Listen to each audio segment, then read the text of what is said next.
बिस्मिल्लाहिर्रहमानिर्रहीम। अस्सलाम वालेकुम डियर सीए स्टूडेंट्स।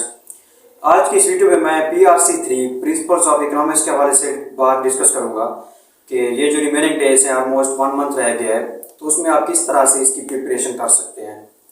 तो इसमें जो सबसे पहले सब्जेक्ट होता था हमारा कैफ का introduction to economics and finance के नाम से, तब ये होता था कि 15 मार्क्स का MCQs होता था और इसके अलावा बाकी सारा पेपर सॉल्व करना होता था। और इसमें ये होगा कि आपका जो MCQs बेस्ड पेपर है अब उसमें आपको सारे MCQs ही सॉल्व करने होंगे, कोई रिटन टेस्ट नहीं होना आपका। तो सबसे बड़ा बेनिफिट आपको ये मिलना है कि जब हम रिटन टेस्ट देते हैं तो हमें एग्जैक्ट ये पता नहीं चलता कि ये क्वेश्चन में जो कुछ पूछा गया है उसका एग्जैक्ट आंसर हमने क्या करना है। तो उसमें स्टूडेंट्स अगर थोड़ा कम लिख लें तब भी उसके मार्क्स कट हो जाते हैं, अगर कुछ एक्स्ट्रा लिख लें तो तब भी एग्जामिनर को ये पता चलता है कि शायद इसे एग्जैक्ट आंसर नहीं आता।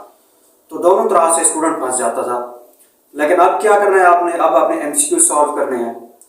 तो इसमें एक तो यह है कि अगर आपको MCQs वाकई आते हैं तो ये तो एक वैसे ही आपको एज मिलेगा, प्लस ये है कि MCQs में थोड़ा ये भी हो जाता है, कभी इंसान कोई तुक्का वगैरह लगाता है तो उससे भी काम चल जाता है।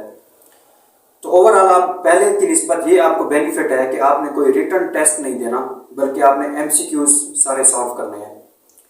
और इसके अलावा अगर हम देखें कि आप किस तरह से किन चैप्टर्स को प्रिपेयर करें जिसकी वजह से आप पेपर पास कर सकें, तो पहले एक चैप्टर होता है यूटिलिटी का, तो वो आपके सिलेबस में नहीं है, जिसकी वजह से आपको ये एज मिलना है कि जो यूटिलिटी का कॉन्सेप्ट डिफरेंट और डिफिकल्ट था, अब थोड़ा आपको ये बचत होगी उसको प्रिपरेशन करने के लिए।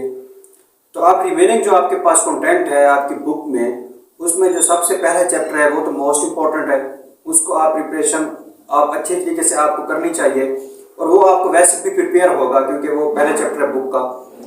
इसके अलावा आपने जो माइक्रो पोर्शन है कोशिश करनी है कि आपने उसके ऊपर ज़्यादा फोकस करना है, क्योंकि वो ऐसी चीज़ें हैं जो एक तो कॉन्सेप्चुअल है, आपको मतलब ये है कि कोई रट्टा लगाने की जरूरत नहीं पड़ती। अगर आपको कॉन्सेप्ट आता है तो आप MCQs इसके सॉल्व कर सकते हैं।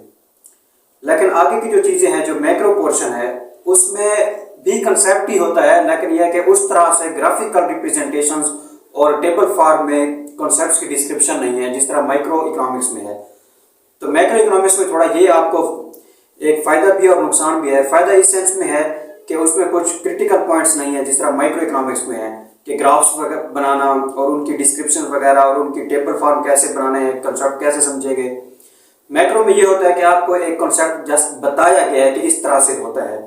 माइक्रो में आपको एक्सप्लेन किया गया है कि ये कंसेप्ट ऐसे है तो किस तरह से है, फिर आप उसका ग्राफ बनाते हैं, उसकी टेबल वगैरह बनाते हैं, तब कंसेप्ट को अंडरस्टैंड करते हैं। मैक्रो में जस्ट आपको बताया जाता है कि ये इस तरह से कंसेप्ट है, अब उसको आपको रट्टा लगाना पड़ता है ताकि आपको वो कंसेप्ट ना भूले। तो उसको रट्टा लगाना थोड़ा मुश्किल हो जाता है, बंदा भूल भी जाता है कि पता नहीं इस कंसेप्ट का क्या आंसर था। तो इसलिए आपने कोशिश करनी है कि मैक्रो पोर्शन 100% आपको प्रिपेयर होना चाहिए।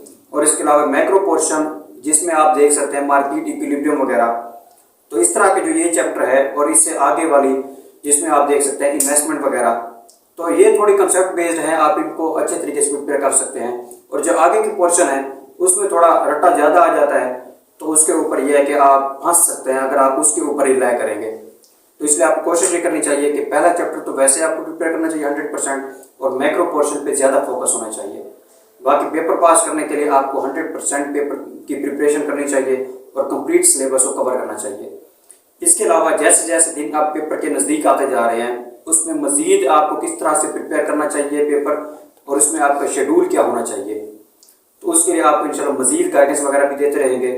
और इसके अलावा अगर आपको क्वेश्चन है तो आप कमेंट सेक्शन में पूछ सकते हैं। और इसके अलावा आप चैनल के साथ कनेक्टेड रहें ताकि आप मज़ीद गाइडेंस वगैरह भी लेते रहें। सो इस वीडियो को देखने के लिए आपका बहुत बहुत शुक्रिया एंड अल्लाह हाफिज़।